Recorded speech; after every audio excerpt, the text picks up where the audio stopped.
Hi, NARC troopers. It is March 2022, and I'm here with you on the patio. I want to share one of my joys today. These are just simple things that I do that help make my day better.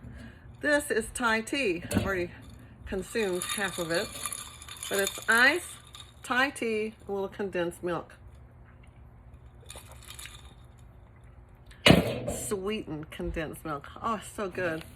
This is not an advertisement. It's just me sharing what I love that makes me happy. Ta-da! This is the tea I ordered from Amazon. It's a product of Thailand. That is my country of origin. And so I don't think it comes from China because that's a completely different thing. And so you just steep it, put a little sweetened condensed milk, like Eagle Brand's milk, in the bottom of the glass. Throw in some ice. Ta-da! You got it. Okay, so what is the topic today that we're going to talk about? I want to talk about how the narcissist gets into your brain and affects it, and it's not what you think. I've been listening to a lot of Dr. Sam Vaknin talking about something called entraining. And this was a word that I was completely unfamiliar with. And you have to remember, you know, I have a master's degree, and guidance and counseling was one of my focuses of study, that in English. And we didn't cover much about narcissism. It was a chapter in abnormal psych. And then we just passed over it. And you know, it was really around 1995 when this whole thing started to be researched, and it entered the DSM chart manual as a diagnosis, and the conversation sort of began about it in about 1995. So my degree, I know you're thinking, oh, you were probably just in elementary school in 1995. No. My degree, my college degree, was predated that by a couple of decades, and so that's why not much about narcissistic abuse and narcissism. But since then, it's like new things are discovered all the time. So let me start by saying I hate it that people have sort of co-opted that term and they use it too liberally. You know, according to them, everybody's a narcissist, and your dog and your cat probably, and just, you know, it's just that name is applied to so many things, and in a lot of those cases, they are not narcissists. They're just jerks, and, you know, those people do exist who are just not good people. And or maybe they're sex addicts, or maybe they're, I don't know, have some other issue that makes them what they are, but they're not narcissists. So this particular thing, I just think we have to be careful about using that word and be sure we know what we're talking about. Every ex-boyfriend or ex-husband is not a narcissist, right? So let's be careful with that term. But I do think it's increasing. So the likelihood, you know, they say that as much as 5% of the population could suffer from narcissistic personality disorder. We're not talking about having narcissistic traits. I have narcissistic traits. So do you. So does everybody. We all have narcissistic traits. Some of us have more of them than others. But we're talking about people with the disorder, with the mental health disorder that makes them mentally sick, unable, incapable of living a normal life like a normal person that's neurotypical. They can't because they're dysregulated, and they, you know, they're on the chart, they're in the book. It's like, you know, an illness.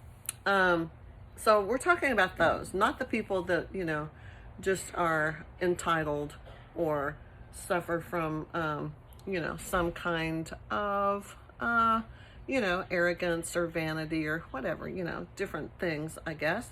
And I will say something scary here. There's a lot of studies been done to indicate that after a relationship with a narcissist, that especially a lengthy one, at the end of it, because they have taken over your brain in the most profound and obscene ways. In essence, if you have one mind between you and the narcissist, then that means that in a way, they have infected you with the narcissism, right? And yes, you could be a narcissist at the end of a relationship with one because of the brain stuff that's happening. So I heard them talking about a study that was done with this whole theory of enmeshment. And first of all, let me just say, qualify this. I don't think most narcissists know that they're doing it. They are predators. And as a predator, it's just what predators do. They have to have all kinds of stealthy moves and tricks and intuitive things that they do to attract their meal, to attract their target, their victim. And they don't even know they're doing it, like a shark in the water. He's not thinking, I sense there's blood over there, so let me evaluate this and decide if that's, what could that mean? Is there some moral prohibition against going over there and chomping on whatever is bleeding in the water? No, they just go eat it because that's just what they do. It's instinctual. It's an inherent, built-in part of what they are, who they are. So this enmeshment, it happens with music, and it is tied to memory, because memory is tied to identity. Are you with me? Because this gets kind of like there's a chain, and it kind of like all goes together. So, all right, so let me see if I can get this. You can't have an identity without memory, a continuous thread of memory. It's necessary to have a self, an identity, an ego. By the same token, the narcissist, that's where they're impaired. They have no identity. They have no functioning core ego that's healthy. They're ego dystonic, means they're screwed up, damaged goods. Their stuff doesn't work. And so they have to take their identity from others. They absorb it. And one of the ways that they do that is by merging and fusing with their person that they're prepping to.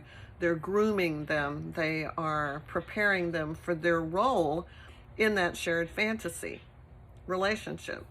Okay, so in that process of preparing them, they get their brains in sync with their victim.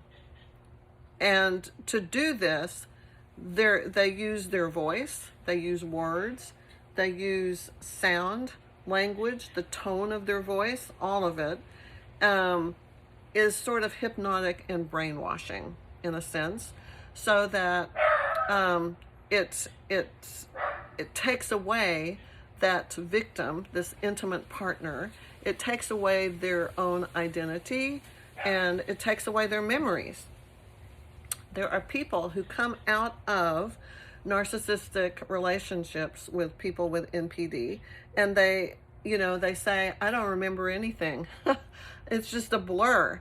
This time that I spent with them, I just, I did things that I never thought I would do. It's not like me. It's very uncharacteristic that I would do the things that I did. I don't know. I can't believe I did them. I can't believe I did them. And I can tell you that's true. I had a very strong moral compass. If anything, I was something of a moralist, preaching and pointing the finger and saying, this is how it should be, about a lot of things, I was the person who sounded the alarm. I was the one who said, you got to have a moral compass. You have to have loyalty and virtue and integrity and honor and blah, blah, blah. It's like, and so I had always said that. And then I got involved with this person, and it's like all of that went straight out the window. It's like I forgot what those things were. And, his brain that has no concept of morality or integrity or honor or any of those concepts sort of took me over, so that some of the things that I did were things I never would have done ever if I had not been under the influence. I was under the influence of a narcissist. And so after they merge and fuse and get you on the same brain waves, and back to the music thing, they've shown studies that, everybody in a band, they get on the same brain waves, and they've actually done neurological studies where they put those little things on them and check their brain waves, and they're all in sync with each other when they're playing their music, and that's a real thing.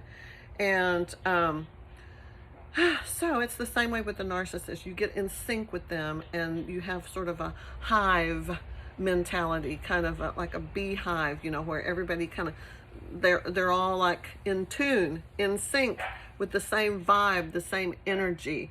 And I definitely believe in all of that you can swap energy with other humans and get on the same vibrational level, of that person. It's like tuning in to a frequency on the radio. You change the channel until you're tuned in to the same channel. You adjust it. Remember those knobs and the dial that used to, some of y'all are old enough to know that. All right. So there's a great degree of of conditioning that happens where they use their voice and their words, and sometimes musical accompaniment, but all these tools to get you to basically lose yourself to them, to surrender to them, to give yourself completely to them, so that they can internalize you, because they have to do that. You become an extension of them, because they don't have object constancy, and object relations is all messed up, so they can't perceive people outside of themselves as being like real humans. You're like a cardboard cutout or just a picture that they have photoshopped and that kind of thing. Oh, the dog is having a loud voice over there. Anyway, so they do that to you, that where you are suddenly tuned into that same channel. They have subconsciously, probably without even knowing, done this to you to kind of because here again, they are predators, and that's what they have to do. Just like the spider that injects the little fly that comes and gets stuck in the web, they put the venom in there, and it paralyzes them, and they can't move, and then they wrap them with the silk, and then they're there just waiting to be fed on, and they can't get away, and the spider will come and feed on them and then go away and mess with another one and have several maybe in the web and feeding, and it maybe takes them a while to actually kill them and have them die and be drained of their life force, but they're still captive. They're still in the web, wrapped in the silk, and they're paralyzed. And so that's kind of how you are. And it's true with so many different kinds of animals. They shoot poison, like paralyzing liquid stuff, like some sea animals do that. And other animals, like snakes, they hypnotize their prey with their snaky eyes. And other ones have, like claws and fangs that pop out of nowhere, all Wolverine style. And all kinds of stealthy things, because they're predators, and they have to have these things to enable them to capture their prey so they can survive. And that's exactly what the narcissist is doing. He's capturing prey to feed off of them so that he can survive, because they can't do it by themselves. They cannot sustain their lives because they don't have a self. They don't have a core. They're empty on the inside, so they have to do this to you. So if they get this one brain thing going on, you know, I think that people who recover, that have been discarded or who manage to get away somehow, I don't even understand the people, those of you who did that. And I want to say I have this superhuman, super huge respect for you guys that managed to escape. Because, you know, I couldn't. And I've talked to a lot of people, they couldn't. So those of you that could, y'all have a special kind of strength and snaps for y'all, because, oh my gosh, I couldn't get away. I was paralyzed, hypnotized, capsized, I don't know, all those things, right? So that, yeah, it was impossible. It just wasn't going to happen. So after you have been with them a while, when they're gone, however they go, discarding you or you getting away, in the aftermath, it's like all of that brain conditioning and in training and enmeshment and merging and fusing and all of that, it remains. It's not like they take their hooks out of you or decontaminate you or take a poison out or anything like that. It's like they, you know, when they leave, it's still in you, all that residual gunk.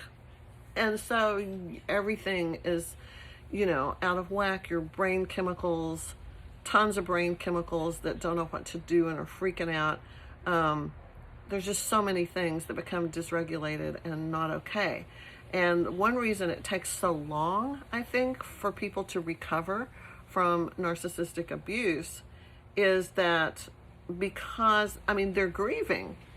They're grieving. It can even turn into prolonged grief disorder where you just don't get over it and years pass and you're still grieving it.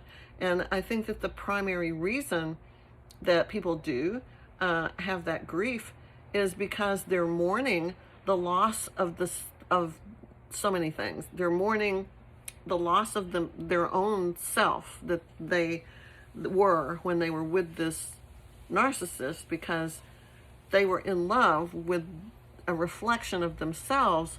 So maybe for the first time in their life, they experienced self-love, and they're mourning that.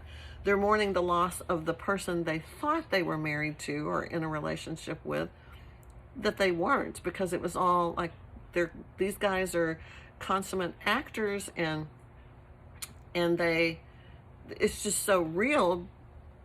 It feels real. It seems real, and you're just trying to soak it up and marinate in it, and it's just like the best thing that's ever happened to you, but it's not real. And so you have to mourn that, the fact that the person that you trusted and that you became so intimate with and shared everything, and that person was your source of bliss and peace and well-being, wasn't even real. And at the end of the day, that was all fake. And they really, you know, got to the point where they devalued you, and then they hated you.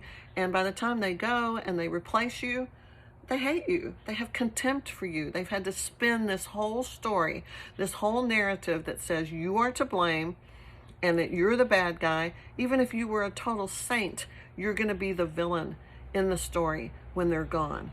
No matter who leaves, that's how that is going to end every time. They have to hate you so they can disconnect from you. It's part of the whole separation, individuation process that is at the core of why they do this whole thing anyway.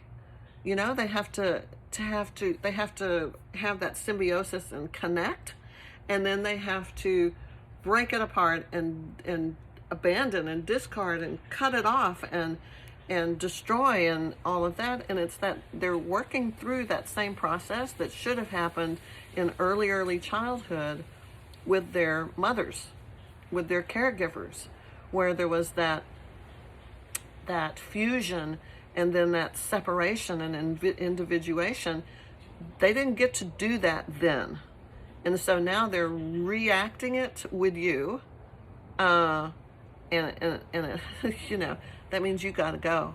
and you got to die, and you got to cease to exist, and you have to be exterminated and annihilated and just erased from the face of the earth. And in their mind, you know, you deserve that. You're the bad mother. You're the dead mother. You're the mother that failed to do what they needed to do for them when they were little.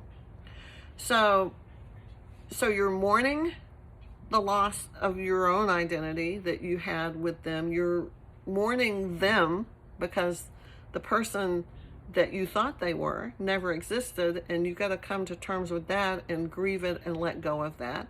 And then I think the third thing, getting back to that you're grieving over, is the loss of time. Because for a lot of people, it's like you've been abducted by aliens this whole time. And whether it was months or years or decades, for me it was 16 years. I'm a slow learner, I guess.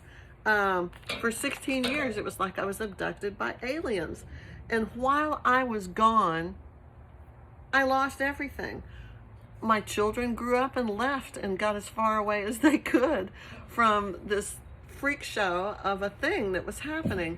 And every friend, what little family I had, they grew old, they died during the time that I knew him and was with him and married to him. I lost everyone. And it's like I didn't even process that like a normal person. It was weird. I mean, at the time, I went through the motions of being like a normal person, but when you get right down to it, my memories of those 16 years are distorted. There's gaps. When you have trauma, you have gaps of memory, sort of a dissociation with these gaps where there's no continuous thread in your memory.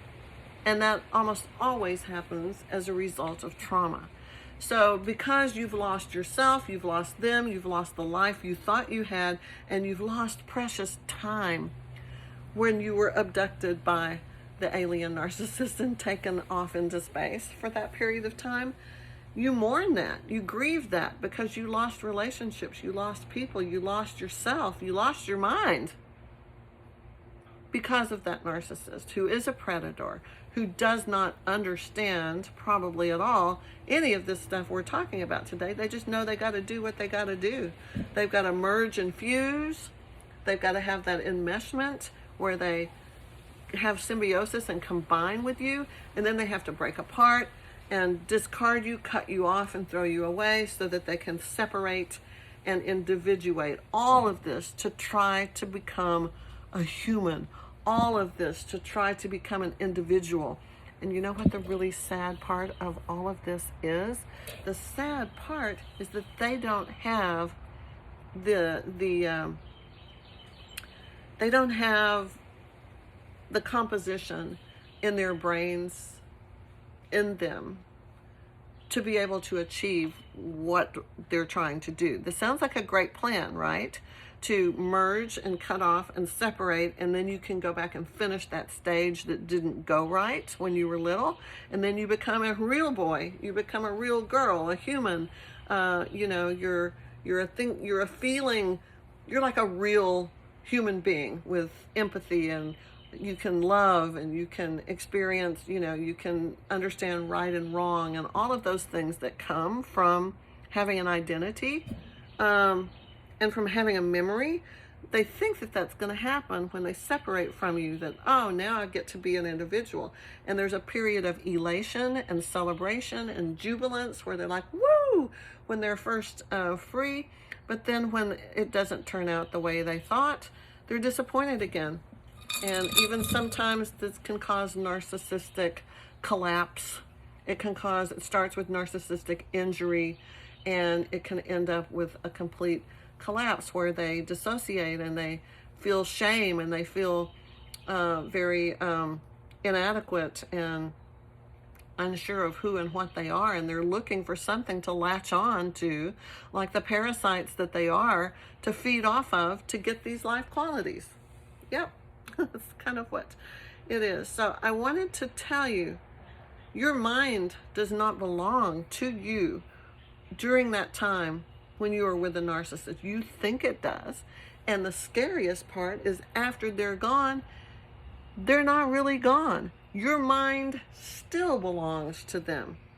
And you have to identify, this is really important, guys. You have to identify what is their voice speaking to you, the narcissist voice. You're not going to hear it like their voice. Their voice has become your voice, your conscience, your internal network. And you're going to be getting these messages and these things, but it's really what the narcissist has programmed you to believe.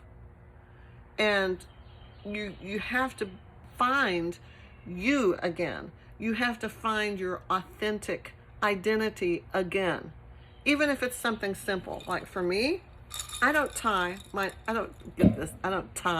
Thai tea to my narcissist. This is something that belonged to me before I met him. So this is one small thing I can say. Myself, I like Thai tea. I like the sweetness. I like the flavor of the tea. It's a yummy thing. I really enjoy it. When I do things like that, that's me. That's my voice. That's me asserting myself. That's me. Because I did have an identity before I met him. I'm not a narcissist. I have other issues, but I'm not a narcissist. And I had that identity that I have to find it again. So all the time, I ask myself, is this me speaking? Or is it the introject, the implants that the narcissist put in my mind that's operating on autopilot now that he's gone? It's still functioning like the narcissist. That's some scary kind of alien body snatcher kind of stuff, mind snatcher kind of stuff, right? I think it is. I think it definitely is. I want to leave you with this idea. The narcissist is like a virus. When an RNA virus comes to your cell, I guess, which is, I don't know, DNA or something. When they confront each other, the cell, your healthy cell, does not say, danger, danger, this is a virus, go away, you're bad, and launch all the whatever. It accepts the bad virus into it. And not only does it accept it, it copies it. It copies it and creates more of it. It replicates, mutates, and does all these things. And, you know, you can't, at that point, you can't like separate them because they're like, they've mixed and mingled. Yeah? So the narcissist is like that. You do not recognize them as a foreign invader that's going to take over and make copies in your brain and in your body and in every cell of your living organism. You don't recognize them as that, you know? You see the good parts. Oh, they are so handsome. They're so sweet. They're so polite and so courteous, so caretaking and thoughtful, so helpful and charitable, so generous. And just, again, did I say sweet? Like a cutie patootie. All of these things that I just said, that's what people would say about my narcissistic ex-husband who has NPD. They would say those things because that's what he presents to the world as the predator that he is, even though he's not trying to be a predator. That's just what he is. And so that's the face that he presents to them. It's his false persona. He is not harmless. And as far as the sweet little cutie patootie, there came from that sweet man who never raised his voice in anger to me in 16 years. I have never been treated so brutally, callously, cruelly, savagely, just absolutely sadistically evil I have never been just murdered, just completely destroyed by that amount of hate and contempt and just total irrational blame that like I didn't do anything. You don't have to do anything. They're just gonna make it up. They're just gonna make it up because they're crazy. And they're like a virus, and they're a predator, and they're gonna hijack your brain and fuse it with theirs, and you're gonna have a hard time getting it out even after they're gone. So that's my whole thing for today. Probably not the fun stuff to hear, but you know, after being invaded by all of that, when we talk about in the physical world, the invasions of Ukraine by the Russians, I think, you know, Putin is a narcissistic psychopath. And what is happening there is like, he is that narcissistic psychopath who is doing that exact same thing, invading and taking over this whole country for no reason that needed to happen that way. It's brutal, it's ruthless, it's without conscience, it's without morals. It is chillingly alien, like from another planet. These aren't humans that can act that way and do these things, cause this much suffering. These are crimes against humanity. And what you've experienced with your person with NPD, if, and the caveat is if they truly have NPD, and not just a few narcissistic qualities combined with just being a jerk. But if they truly have NPD, that's a whole new ball game. It's a whole new ball game, and it's dangerous and deadly, and it doesn't end well. So I wanted to tell you that today, and I want to tell you that these are perilous times, whether it's COVID or climate change or war or whatever, you know, pick your poison to think about how bad it is. We got to be resilient. We have to survive, not just to survive the narcissist, but to survive what's going on in the world right now. Resiliency is the number one characteristic that I want all my students to have. I want my children to build that. I want everyone that I care about to, and like just everybody to learn to have some resiliency so they can adapt and change and roll with the punches and find creative solutions to things and try to make things easier and better and you know, whatever you think about what's happening, whether it's just we're in transition to the 5th dimension, or oh, this is the apocalypse, or oh, well, this is just the cycle, you know, history repeats itself. It's a cyclical thing about war, and, you know, after everything is destroyed and millions of lives, you know, lost, it'll go back and we'll have peace again for a while before we have war again and then peace again. I don't know how we're going to do that on a planet that is dying, a dying planet, and it's dying quicker as with every day it speeds up. It's like, you know, oh my gosh, better do something. Don't just look away. So you've got all that to worry about, but you know, I lump them all together, and I want to tell you this, and then I'm going to go.